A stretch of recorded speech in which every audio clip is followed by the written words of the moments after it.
एक लड़की हाईवे से अपने घर जा रही होती है। मान लेते हैं इसका नाम है कैटरीना। सिटी के जस्ट आउटसाइड कैटरीना को पता चलता है उसकी गाड़ी में फ्यूल खत्म हो गया है। तो उस गाड़ी को साइड में लगा के कैटरीना देखती है कि उसके पास ना तो कैश है और उसका फोन भी बंद है। तो साइड में एक गरीब आदमी से कैटरीना हेल्प लेती है। मान लेते हैं इसका नाम है बीएडी। तो बीएडी कहता है कि उसके पास सिर्फ 200 रुपए है और कैटरीना सेफली अपने घर पहुंच जाए इसके लिए बीएडी पेट्रोल पंप पे जाके फ्यूल लेके आता है। इसके बाद कैटरीना अपने घर पहुंच के अपने बॉयफ्रेंड, मान लेते हैं इसका नाम है सलमान, सलमान को सारी बातें बताती है। फिर अगले दिन कैटरीना और सलमान उसी जगह पे बीएडी को ढूंढते हैं और उसे कुछ कपड़े और cash as a thank you gesture देते हैं। इसके बाद कैटरीना और सलमान को एक आइडिया आता है जो कि उनकी पूरी जिंदगी बदल देगा। ऑनलाइन जाके कैटरीना और सलमान बीएडी के लिए एक गो फंड कैंपेन बनाते हैं ताकि वो बीएडी के लिए एक ट्रस्ट सेटअप कर सके और उसके लिए एक घर बनवाने के लिए पैसे इकट्ठे कर सकें। इस गो फंड कैंपेन में वो पूरा इंसिडेंट बताते हैं कि कैसे रात को कैटरीना की गाड़ी में फ्यूल खत्म हो गया था और बीएडी के पास सिर्फ 200 रुपए थे, उसके आखिरी 200 रुपए थे जिससे वो कैटरीना की मदद करता है। फिर ये स्टोरी लोकल न्यूज को पता लगती है और ये स्टोरी पूरी तरह से वायरल हो जाती है और उनके गोफंडमी कैंपेन में लगातार डोनेशंस पे डोनेशंस आने लग जाती है क्योंकि लोगों को लगता है कि बीएडी ने बहुत अच्छा काम किया है। इसके बाद local news channels Katrina, Salman और बीएडी का इंटरव्यू भी करते हैं जिसकी वजह से उनका कैंपेन और बड़ा हो जाता है। और ऐसा करते करते उनके कैंपेन में पहले 8.5 लाख, फिर 15 लाख, फिर 50 लाख और यूं करते करते 3.5 करोड़ रुपए इकट्ठे हो जाते हैं। इसके बाद कैटरीना और सलमान बीएडी को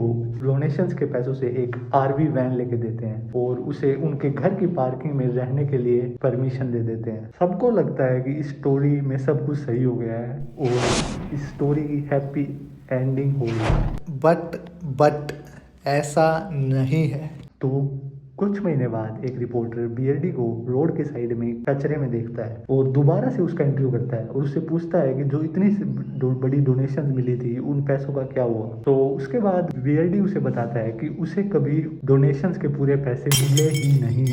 इसके बाद कुछ रिपोर्टर्स और लॉयर्स बीएडी की हेल्प करने के लिए आगे आते हैं और उससे ऑन रिकॉर्ड क्वेश्चंस पूछते हैं। जो डोनेशंस के पैसे रेज किए थे उन पैसों का हुआ क्या, वो पैसे अगर उसे नहीं मिले तो वो पैसे गए कहाँ। तो इसके बाद बीएडी उन लॉयर्स को बताता है कि उसे 3.5 करोड़ में से सिर्फ 60 लाख रुपए ही मिले थे और बाकी के पैसे कैटरीना और सलमान उनकी खुद की अय्याशी में उड़ा रहे हैं। कैटरीना लग्जरी हैंडबैग्स खरीद रही है, इन्होंने एक BMW कार ले ली, सलमान कैसीनोज में उड़ा रहा है और ये सब बीएडी की बातें सुन के सब शॉक हो जाते हैं। पहले तो किसी को ये सब बिलीव नहीं होता है, पर जब वो कैटरीना और सलमान की सोशल मीडिया प्रोफाइल्स चेक करते हैं तो उनसे उन्हें पता लगता है कि क्योंकि वहाँ पे उन दोनों ने luxury vacations, BMW, casinos, luxury handbags, सारी चीज़ों की फोटो डाल रखी होती है जिससे सभी को पता चल जाता है कि रियल में पैसे वो गए कहाँ। तो बीएडी और उसका लॉयर कैटरीना और सलमान पर केस करते हैं कि उन्हें पूरे के पूरे 3.5 करोड़ चाहिए। इसके बाद कैटरीना और सलमान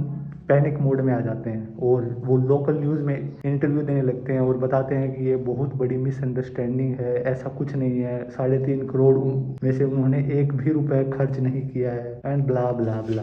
तो इसके कुछ टाइम बाद बीएडी का लॉयर अपनी पूरी इन्वेस्टिगेशन खत्म करता है। उसे पता लगता है जो गोफंडमी कैंपेन कैटरीना और सलमान ने चलाया था उसमें अब एक भी रुपए नहीं है। तो इसके बाद पब्लिक प्रोसिक्यूटर इस केस में इन्वॉल्व हो जाता है क्योंकि ये अब एक क्राइम के अंदर आता है। पुलिस सर्च वारंट लेके कैटरीना और सलमान के घर पहुंचती है और सारे डॉक्यूमेंट्स और डिवाइसेस सीज कर लेती है। फिर आता है स्टोरी में नया टर्न।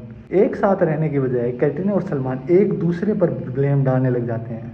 कैटरीना बोलती है सलमान के पास पैसे हैं, सलमान बोलता है कैटरीना के पास पैसे हैं। तो कैटरीना एक प्लान बनाती है कि वो सलमान की रिकॉर्डिंग करेगी और उसमें सारा ब्लेम सलमान पे डाल देगी। तो रिकॉर्डिंग करते टाइम उसकी सारी रिकॉर्डिंग पुलिस भी सुन रही होती है जिसमें सलमान गुस्से में सारी बातें रिवील कर देता है और पुलिस सब सुन लेती है कि गलती सिर्फ सलमान की नहीं कैटरीना की भी है। तो इसके बाद पुलिस ने जो मोबाइल डिवाइसेस सीज किए थे उसमें कैटरीना के मोबाइल डिवाइस में एक मैसेज मिलता है जो कि पूरी स्टोरी को रिवील कर देता है। कैटरीना ने अपनी एक फ्रेंड को इस इंसिडेंट के बाद मैसेज किया होता है कि ये सब इंसिडेंट एक फेक है। तो ये सब सिर्फ पैसों के लिए हो रहा है। बीआरडी से मिलना, बीआरडी ने 200 रुपये दिए, ये सारा इंसिडेंट्स एक इमोशनल टूल बनाने के लिए बनाया गया था, ताकि लोग उनके कैंपेन में डोनेशंस दें।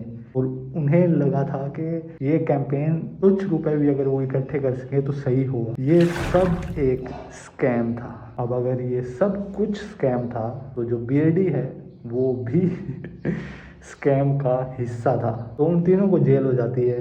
कैटरीना को 3 साल जेल, सलमान को 5 साल और बीआरडी को 3 साल प्रोबेशन, क्योंकि वो रियलिटी में एक गरीब आदमी ही था। और ये है एक रियल इंसिडेंट, रियलिटी में ये हुआ है। ये हुआ है यूनाइटेड स्टेट्स ऑफ अमेरिका में, फिलाडेल्फिया।